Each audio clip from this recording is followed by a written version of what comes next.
Et salut à tous, c'est CryptoWolf et on se retrouve pour une nouvelle vidéo. Je suis très heureux de vous retrouver pour cette nouvelle vidéo. Encore merci pour vos derniers commentaires et vos likes, ça m'a fait super plaisir. Donc si la vidéo vous plaît, n'hésitez pas encore une fois à continuer, ça me fait vraiment beaucoup de bien. Et dans cette vidéo on va parler donc tout simplement de qu'est-ce qui se passe par rapport au Bitcoin, Ethereum et Cardano. Comme d'habitude, vous savez, j'aime bien parler de ces deux crypto-monnaies en plus parce qu'elles sont très intéressantes. Et on va parler du phénomène Bitcoin qui annoncerait vraiment de grosses volatilités. Et il faut vraiment être au courant des zones, en tout cas pour le court terme, parce que tout va se jouer en très peu de temps, d'accord. On est plus sur des observations, excusez-moi, bien évidemment moyen terme et long terme. Par contre c'est intéressant de voir les zones court terme pour voir les transitions justement dans les zones importantes, parce que vous voyez qu'on a une énorme accumulation qui s'est faite, ce qui annoncerait justement que quand ça fait comme ça, c'est juste des accumulations avant des explosions. Donc ça peut être des explosions très positives ou alors des explosions vers le bas, d'accord. C'est pour ça qu'il faut être vigilant par rapport aux zones clés et ne pas faire n'importe quoi. Et on finira par rapport à une petite nouvelle information qui va vraiment vous faire plaisir si vous êtes passionné de la crypto-monnaie en général et de la blockchain, parce que ce sont des nouvelles très positives par rapport au développement de cette nouvelle technologie. Donc je vais pas vous faire tarder, je veux encore que cette vidéo soit efficace, d'accord, j'aime bien qu'elle soit efficace. On va commencer avec le Bitcoin. Donc qu'est-ce qui s'est passé avec le Bitcoin? Je vous en avais parlé exactement dans la dernière vidéo. Et d'ailleurs, c'est ce qu'on a pu voir arriver, d'accord, on n'a pas réussi à passer ces 35 000 et on a pu voir une chute énorme. Donc c'est pour ça, encore une fois, je vais me répéter, mais n'oubliez pas les take profit partiels, c'est-à-dire que dès qu'on approche des zones de support aussi importantes que ça, vous prenez partiellement du profit, comme ça si ça rechute, vous allez pouvoir avoir la possibilité d'accumuler tout en descendant. Bien évidemment, c'est pour le court terme, pour ceux qui font du moyen terme et long terme, ne vous inquiétez pas, si vous avez accumulé aux bons endroits, vous n'avez pas besoin de vous en soucier. Et en parlant d'accumulation, justement, on peut voir que là, on est sur un schéma qui est plutôt négatif et donc bearish, mais pour justement avoir des prix qui vont vous permettre de comprendre quand on va sortir de ce bearish et rentrer dans le bull, dans une information qui est plutôt bull, ça serait en fait pour moi, et je vais vraiment vous donner cette valeur pour que vous fassiez le moins d'erreurs possible et pas que seulement dès que ça passe ce triangle là, c'est-à-dire cette ligne violette, que vous réinvestissez n'importe comment. Pour moi les 35 000, 34 600, vous voyez ici, sont déjà très importantes à venir atteindre. Donc oui, ça serait un petit bout de chemin à faire. Après on est toujours, oula excusez-moi, j'ai appuyé sur le mauvais bouton, mais encore une fois, avec ce qui se passe sur le Bitcoin et la volatilité, on peut vraiment être surpris, d'accord. Qu'est-ce que ça peut faire à très court terme? Est-ce que ça va direct monter ou redescendre? Ça, bien évidemment, vous le savez très bien, vous n'êtes pas stupide, on ne peut pas le prédire. C'est vraiment quelque chose qui ne peut pas être prédit, enfin on ne peut pas le prédire tout simplement, vous n'allez pas penser qu'il y a des miracles. Par contre, il faut être au courant et prêt à voir les deux situations arriver.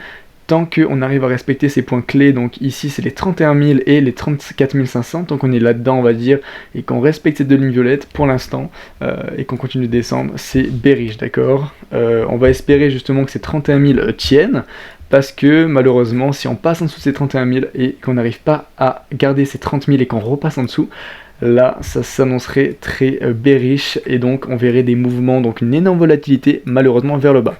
Donc ça c'est vraiment pour la première option, je vous en ai parlé, vous pouvez pas tout le temps avoir que le positif, entre guillemets, que le bull run.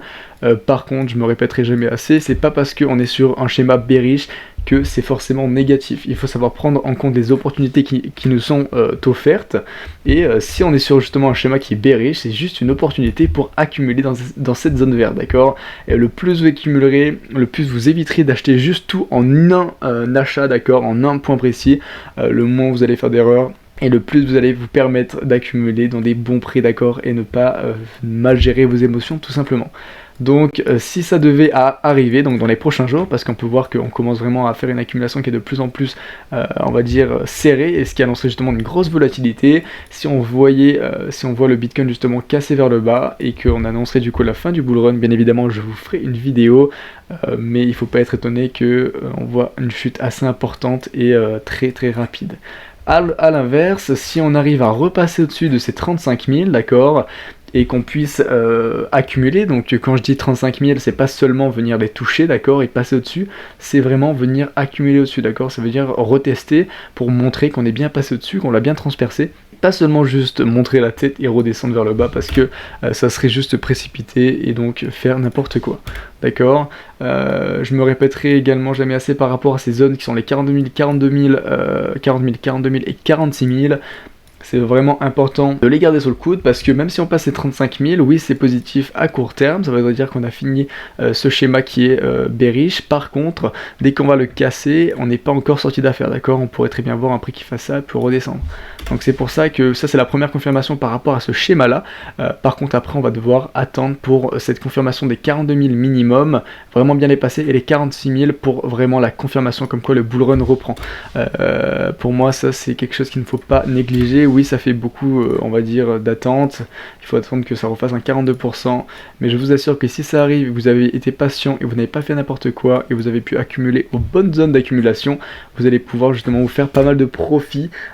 Et en plus vous allez justement pas perdre d'argent n'importe comment en gérant mal vos émotions. Vraiment mon but c'est pas de vous donner des solutions miracles, parier sur ok si ça passe pile poil à ce niveau là, je vous assure vous allez vous faire 40% parce que ça va exploser jusqu'aux 46 000, ça va peut-être arriver mais les probabilités que ça arrive sont très on va dire faibles. Par contre quelque chose qui est également très positif et j'aimerais bien vous en faire part, c'est si on regarde le RSI, donc le RSI depuis par rapport au daily, d'accord, on peut voir que depuis janvier, d'accord, depuis cette grosse augmentation, on a un RSI qui fait que descendre et décroissant.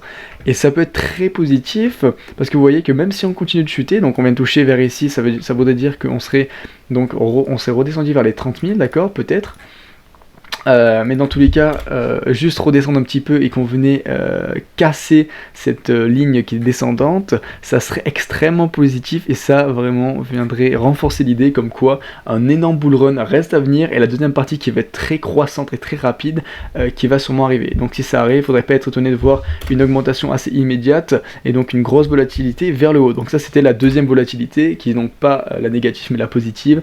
Et bien évidemment, si c'est la seconde partie du bull run, je vous en avais déjà parlé, elle serait très rapide. Par contre, il faudra faire vraiment attention parce que ça voudrait dire qu'on va bien évidemment un jour approcher à la fin du bull run. Il ne faudrait pas acheter n'importe comment. Mais je serai là, j'espère, pour vous aider. Mais voilà, c'est quand même des belles périodes qui se passent. J'espère que vous êtes heureux de pouvoir suivre l'évolution du Bitcoin dans ces périodes très intéressantes. C'est pas parce que c'est négatif graphiquement parlant que c'est pas intéressant à regarder, d'accord. Des grosses opportunités et voilà, ça fait super plaisir de pouvoir analyser ça avec vous. Mais moi je veux vraiment vous donner ces valeurs clés, donc retenez bien, c'est 30 000, d'accord, faut qu'on les tienne si on veut pas annoncer la fin du bull run, ou alors c'est 42 000 et 46 000 pour vraiment prouver que le bull run était seulement en récupération avant une énorme explosion, d'accord. Je vais pas m'attarder plus là-dessus, je pense que je vous ai dit assez l'essentiel. Dans tous les cas, s'il y a des informations très importantes qui je pense sont intéressantes pour vous, je vous ferai des vidéos sans hésiter. On va continuer directement avec Ethereum et Cardano. Juste avant, je vais vous parler de la nouvelle qui est arrivée et ça m'a fait très plaisir de lire ça, j'espère que ça vous fera tout autant plaisir. Et on peut voir que en fait l'Australie a financé des startups qui utiliseraient la blockchain. Et c'est quand même quelque chose de fou parce que si vous voulez donc lire cet article, c'est sur cryptotoast.fr, déjà un très bon site, hein, je ne suis pas sponsorisé, mais c'est un très bon site pour se tenir informé de ce qui se passe dans le monde de la crypto-monnaie. Très bien fait. Et en fait vous voyez que ces subventions qui ont été justement expérimentales entre guillemets, elle montrerait que l'Australie serait prête à investir pour pour mettre en place, on va dire, le système de la blockchain à leur économie. Et c'est quelque chose qui est très positif parce qu'en plus de cela, ils pensent justement, bien évidemment, à leur avantage compétitif par rapport à d'autres pays bien évidemment. Par contre c'est également une preuve comme quoi ils sont là pour l'évolution et ça montre que la blockchain et la crypto-monnaie sont peu à peu en train d'être intégrés dans notre système actuel. Et donc oui il y a beaucoup de progrès à venir, mais ces sortes d'informations, 5,6 millions excusez-moi, c'est pas rien non plus, c'est quand même très positif. Et vous voyez que si on commence déjà dans certains pays à montrer et à utiliser des choses qui permettent d'être meilleurs compétitivement parlant par rapport à d'autres économies par exemple, ça montre que à force la compétition va de plus en plus vouloir se mettre à jour et utiliser la blockchain et la crypto-monnaie. C'est pour ça que l'avenir est fou, d'accord. Si vous ne connaissez pas encore le monde de la crypto-monnaie, n'hésitez pas à aller vous informer, ça vous montre à quel point c'est exceptionnel. Je suis désolé, mon débit aujourd'hui est très élevé, c'est que je commence à retrouver l'énergie, donc je m'exprime un peu plus rapidement. mais je vais ralentir la cadence, je sais que c'est un peu rapide des fois, mais par rapport à Ethereum, pour vous faire un petit point sur Ethereum, vous pouvez voir que voilà, on est venu retoucher cette zone de bonne accumulation, donc ceux qui ont pu justement accumuler, réaccumuler, vous pouvez déjà vous faire un 6% facilement, si vous avez fait un take profit par rapport aux valeurs que je vous avais données la dernière fois, vous avez dû, donc vous êtes fait, excusez-moi, un petit 6-7% pour ceux qui font du court terme, et pour ceux qui font du moyen terme, long terme, qu'est-ce qui se passe ? Bah, il se passe que, comme d'habitude, le Bitcoin entraîne avec elle les altcoins. Et entraîne avec lui, excusez-moi, je sais pas si le Bitcoin est féminin ou masculin, on va dire lui.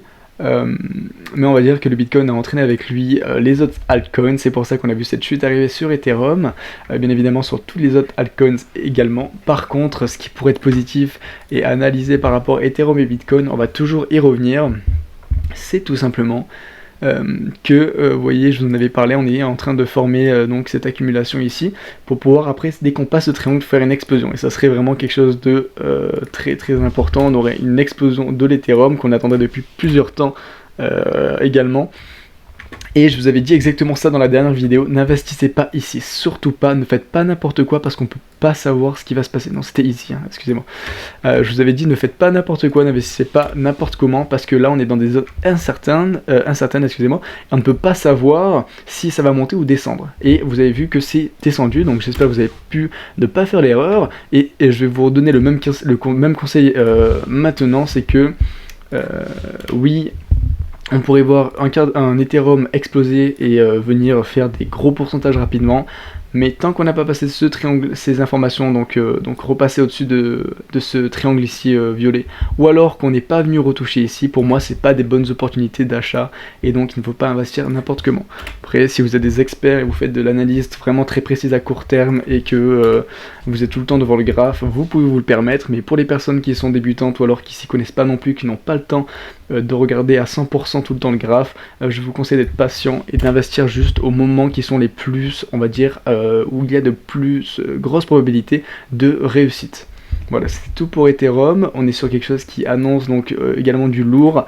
Tout est en train d'annoncer du lourd, d'accord. Même s'il y a quelque chose qui est bearish, d'accord. Même si on finit le bull run, tout est hyper positif. Je suis super excité pour la suite de la crypto-monnaie. Donc restez vraiment informé de ce qui se passe, ça va être super agréable à voir dans les prochains mois. Que ça prenne 4, 5 mois, 1 an, ça va arriver, l'évolution va arriver. Si vous faites partie des premières personnes, vous allez être très content d'en reparler dans 15 ans, vous verrez. Et pour Cardano, on va vraiment finir avec Cardano comme d'habitude. On peut voir que pareil, on est rentré dans mon rectangle de bonne accumulation, donc ceux qui veulent accumuler progressivement, n'hésitez pas, donc par rapport à gérer bien évidemment vos objectifs d'accumulation et d'investissement. Mais voilà, on est rentré dans cette zone là, par rapport à la ligne bleue qui est ici, on est repassé au-dessus, donc on est venu un tout petit peu passer en dessous, peut-être qu'on va réussir à accumuler au-dessus, tout va dépendre de Bitcoin et qu'est-ce qu'il fait, vous voyez que c'est exactement le même schéma qui s'est passé avec Ethereum, mais voilà, pour l'instant on peut pas vraiment parler de alt season ou quoi, on attend des confirmations comme quoi le bull run est fini ou pas, et après ça on pourra discuter par rapport aux altcoins, mais pour l'instant tout est incertain et tout est trop lié par rapport au Bitcoin, donc il faut faire attention. Ce que je peux vous dire, c'est que encore une fois, les zones à vraiment regarder pour qui annonceraient des de grosses évolutions, ce serait Cardano qui passe enfin au-dessus de ces 1,45 et qui arrive à stabiliser. Dès qu'on va passer au-dessus de ces 1,45, on va attendre qu'on passe au-dessus de ces 1,55 et après des 1,80, et après les 1,80, moi j'annoncerai vraiment des énormes résultats arrivés, d'accord, pour qu'on va venir toucher les 5$, bien évidemment ça suivrait le bull run. Mais pour l'instant, restez plutôt vigilants sur le Bitcoin, bien évidemment si vous analysez une crypto, un altcoin en profondeur et vous croyez au projet, n'hésitez pas, hein, d'accord, à investir là-dessus. Par contre, n'ayez pas peur s'il y a des gros changements. Imaginons c'est la fin du bull run, il va y avoir des grosses chutes qui vont arriver sur tout le marché. Ça peut faire peur, mais il faut être prêt psychologiquement et c'est que comme ça qu'on reconnaît les meilleurs des moins bons, parce que les meilleurs vont réussir, émotionnellement parlant, réussir à rester stable, et dès que ça va re-exploser vers le haut, vous allez voir que les niveaux que vous avez achetés vont être dépassés, d'accord. Donc soyez patient, ne faites pas n'importe quoi, gérez bien vos émotions, les take profit, les stop loss, ne les oubliez jamais, n'investissez pas à des niveaux n'importe comment, attendez des zones sûres, des zones clés, d'accord, des targets, donc c'est exactement ce que je vous parle à chaque fois. Donc les targets, c'est par exemple les 42 000 ici, les 31 000, voilà, je vais pas m'éterniser là-dessus, je vais pas faire une vidéo qui va vous expliquer non plus en profondeur les analyses en utilisant telle technique ou quoi. Bien évidemment, si vous avez envie d'avoir ce genre de contenu, je pense qu'il y a vraiment d'autres personnes qui peuvent vous les procurer. Mais moi voilà, je reste dans le basique, je reste dans l'essentiel et dans le plus important à mon goût, en vous donnant des petites analyses avec des nouvelles. J'étais très heureux de vous refaire cette vidéo, on se retrouve vraiment prochainement, j'ai des idées de vidéos qui peuvent sûrement vous intéresser.